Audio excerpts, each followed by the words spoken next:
Hong Kong, 3 men were jailed in Hong Kong Friday, December 15, for possessing and conspiring to make explosives ahead of a contentious 2015 vote on political reform. The trio, who were found guilty last month, were sentenced to up to 3 years and 10 months in prison as the judge said they had embarked on a very dangerous path. They were detained at a time of heightened political tension in Hong Kong in 2015, following the failure of mass umbrella movement rallies to win democratic reform for the semi-autonomous city.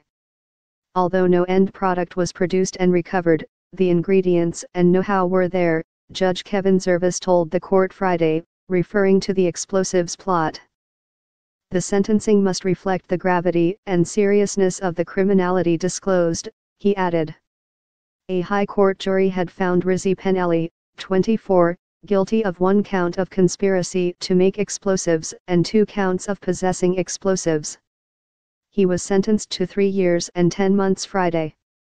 Chen Wei-sheng, 31, was found guilty of 1 count of conspiracy to make explosives and 1 count of possessing explosives, with Chan Yusheng, 36, guilty of 1 count of possessing explosives. They were sentenced to 2 years 10 months, and 2 years 2 months, respectively. Prosecutors during the trial said the group had tried to make explosives at an abandoned television studio in the northeastern district of Sai Kung. Police had seen flashes and smoke coming out of the building and had discovered acid, hydrogen peroxide and acetone during a raid, prosecutors said.